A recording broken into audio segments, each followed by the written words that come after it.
Welcome back to another episode of Flying Upstream, the space where we gather for soul fueled conversations about creativity, courage, and carving your own path, even when it looks like nothing anyone else has done. Today's guest is someone whose story feels like a celebration of voice, of vision, and the power of words to change lives. They began writing and publishing at just 12 years old and have since authored 37 books across multiple genres. From You Won't Know Her Name, a novel in verse shining a light on middle school bullying, to Biome Lock, a full alien invasion series, The Accidental Insurgent, and the Chronicles of Zyle Delane. Did I say that right? Yeah. Awesome. Not only are they a prolific author, but they've also become a passionate advocate for anti bullying awareness and have grown a community of over 50,000 followers on TikTok, sharing insights on writing, publishing, and book marketing, especially for young authors chasing big dreams. Shanti, welcome to Flying Upstream. Thank you so much for having me. Of course, you're so inspirational. So I could not have imagined myself at your age doing, even having the idea of what you have already accomplished. You started when you were only 12, which is absolutely incredible. Can you take us back to the moment when you realized this is what I want to do? Okay, so while I started at 12, I feel like it goes so much further back. I was really interested in writing when I was so young. I was probably about 4, 5 years old, and I'd go to the bookstore with my parents, and I would look at the in the windows and see the authors, and I would just be like, "These are the coolest people ever. This is amazing." And that really, that experience of like growing up within bookstores then transferred to when I was in sixth grade and I started writing my first book. That is amazing. So you're in sixth grade. I mean, you already know you kind of have this love for books and bookstores. You're in sixth grade. What do you remember, like what you saw, or what made you think, I'm gonna write a book? Ooh, it was honestly so it was very random. I happened to just be in class and I saw that a friend of mine was working on a project, and being 12 years old, I was like, "Hey, can I help?" And that we ended up just writing this little project together. It wasn't, I mean, it's like a 50-page novella, but that was really what allowed me to realize, like, hey, this is possible. This is something like I can do. And then a couple months after that, it was during lockdown and I was stuck at Mm. home. I was bored. I had no idea what I was doing. And I remembered that I had always really, really wanted to write a book. And I was like, this is the perfect time to do that. And I sat down and that's just what I started doing. And that's how I spent my time. That is amazing. I have children myself, one of whom is 18 years old and the other one is 9. And I can tell you that my kids were not that productive during lockdown. So congrats to you. That's quite amazing. Um, so was your first novel, was that the You Won't Know Her Name? So You Won't Know Her Name was, I believe it was number 5. Number 5. And now that I'm thinking of it, I'm like, was that my 5th published book? I believe it was at that point.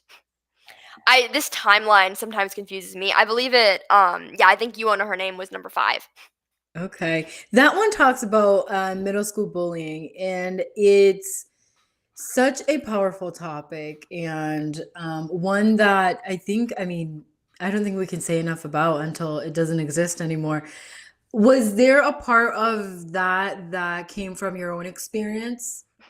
Yeah, I, had experienced bullying in middle school and well before that, and that really paved the way for this need of mine to write this book and share this topic. So I will say that book is very much based on my own experiences, more so than any other book I've written. I have other books that deal with similar topics, and yet this is the one that I feel like very much is like, this is my story. That's amazing in the sense that you put it down on paper, and the number of people that I am sure it has already helped and will continue to help. Um, what is your one hope of what you want people to take away from that one book?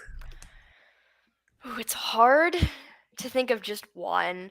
On one hand, I really want to say, like, I really hope that people read this book and understand that they're not alone. On the other hand, I hope people read this and I hope they're angry and I hope they feel inspired to make a change and I hope they realize, like, this doesn't have to be our reality. Oh, I love that. I love that so Thanks. much. um, so let's talk a little bit about I guess what's your favorite book of all the books you've written? Okay, I always like every time I write a book, well, not every time, but a lot of the time I'll write a book and be like, this is my favorite. And then I'll write another one and I'll be like, I like this one more. I will say, so for the last 2 years now, I've been working on this one project. Of course, I've had other books that I've, had at different stages. But there's just been this one book that I wrote the first draft almost 2 years ago now. And it is still going.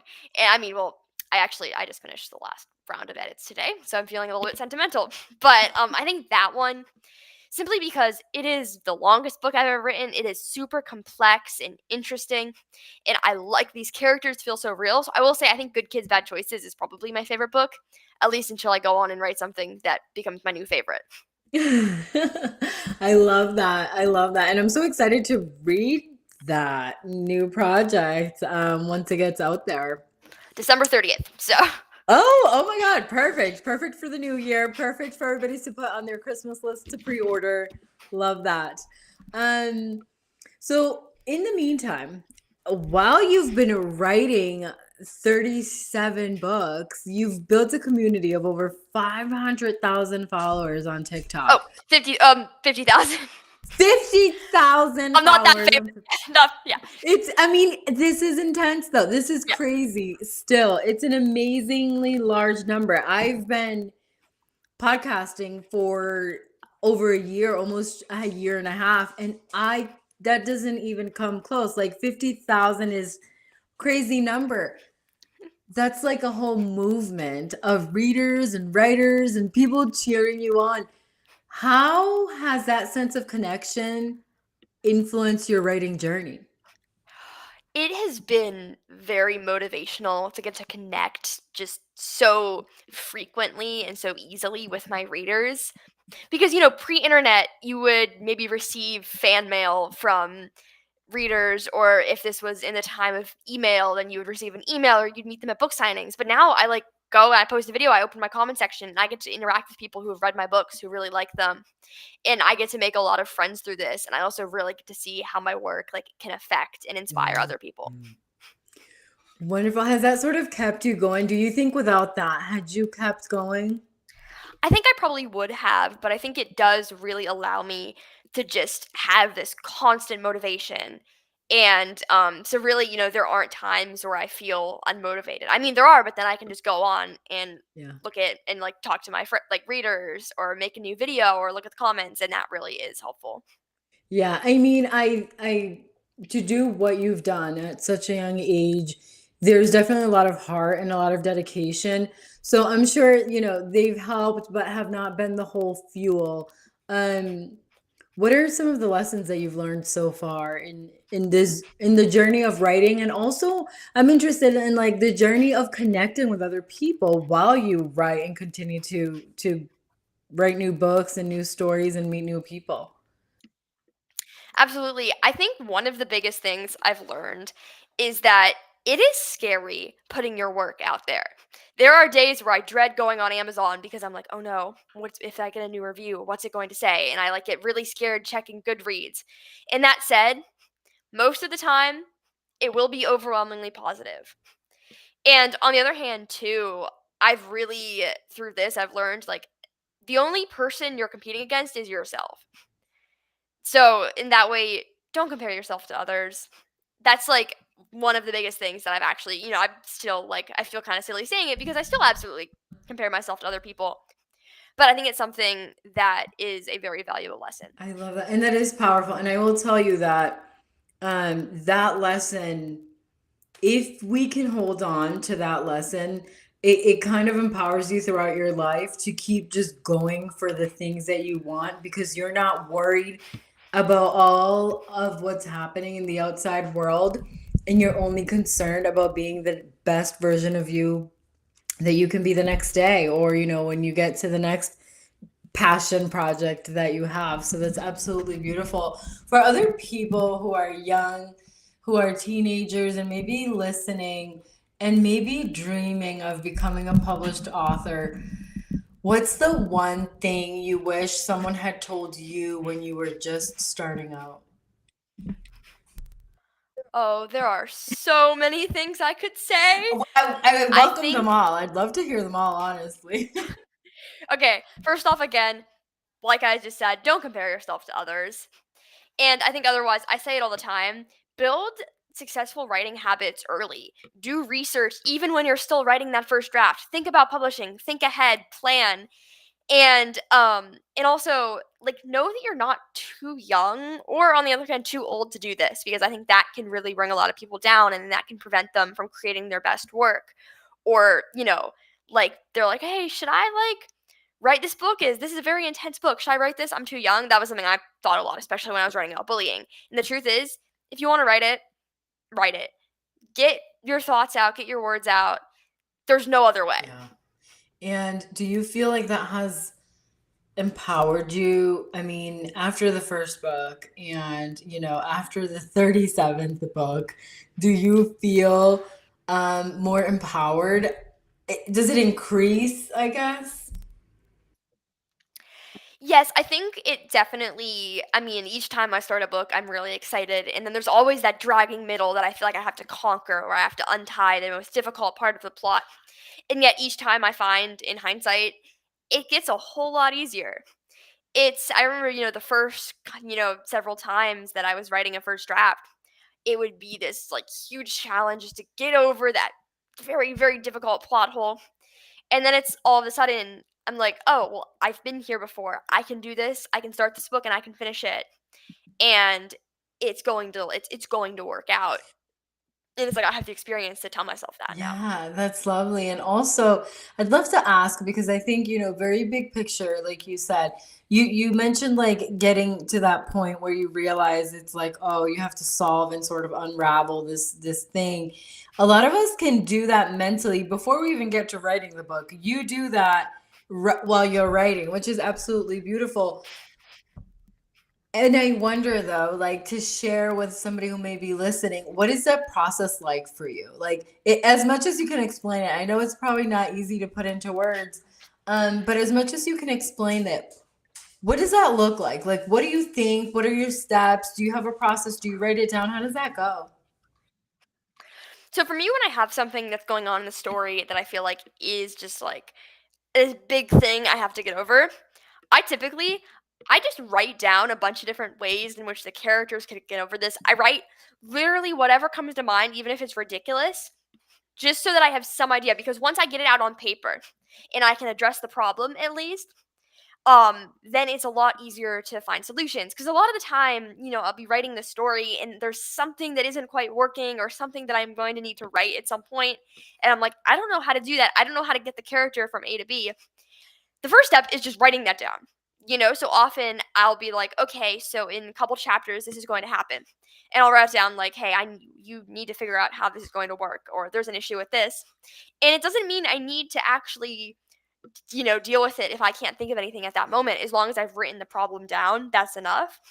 And then once I'm actually at that point, that's when I have to deal with it. Or very often, I'll think of something as I'm working to that point. I love the idea of continuing to move on, even when this part of it is not solved, and crossing that bridge, essentially, that saying that says crossing that bridge when you get to it, sort of like when you have to Yeah. solve the problem, because there can be a lot of stuckness that happens when you think, oh, until I do this, I can't move forward.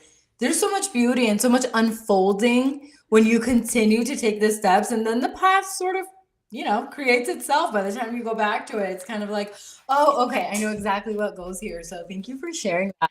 Yeah. Do you feel like you've been able to kind of more easily express your authentic self and your authentic voice because of writing? Absolutely. I think through writing, and both through writing characters that are remotely inspired by myself, and also just writing all of these vast and very different books, it has allowed me to become more comfortable with myself and to be able to share whatever's going on in my mind. I mean, one thing in particular, sort of related, is that I've become a much better public speaker through writing because I have to be, because I have to do interviews, I do guest speaking, I do book signings, I do readings. And I think overall, through all of that, it's allowed me to both understand myself and just be so much more able to express myself, whether it's verbally or within the written word. How do you celebrate yourself? Usually with Yeah. cupcakes. That is my go-to. I love sugar and I love treats. So very often I'll hit a milestone and actually I owe myself a cupcake or something today because I finished that last draft. So I usually, at least I'm a very big fan of treats in just all these different, little ways, whether it's spending time with my cats or watching a movie or like going in the hot tub and just relaxing, ways that I can like give my body a break. Because even though for the most part, writing isn't a very physical thing, my wrists still hurt after a long day of writing. My shoulders hurt. Like, I need to relax. I love that. I have a couple last questions. One of them, as a parent, of course, I have to ask this for our dear parents. We sit here and we're listening to such a young adult who's accomplished so much. What role have your parents sort of played in all of this for you? Of course, my parents started reading to me literally when I was a newborn. That's been probably very influential. So, therefore, being exposed to books at such an early age has allowed me to foster this love.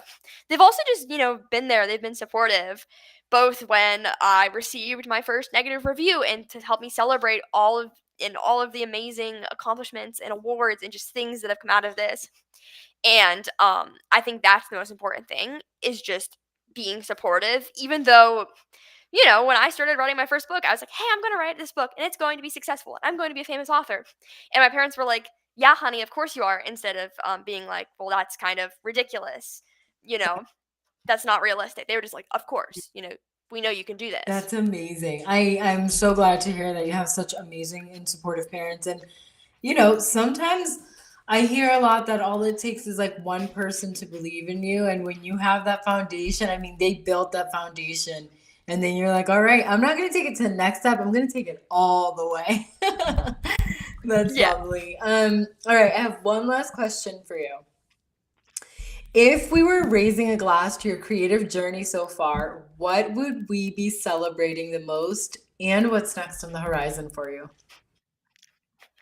Ooh, let's see. In terms of celebrating the most, I mean, I'm always really proud of inspiring people and getting to hear from readers who say like, "Oh my gosh, I'm writing my book because I saw you and like I realized that I could do this." And overall, like I love the book sales. I love the awards. I love getting to do events. I love reaching new milestones.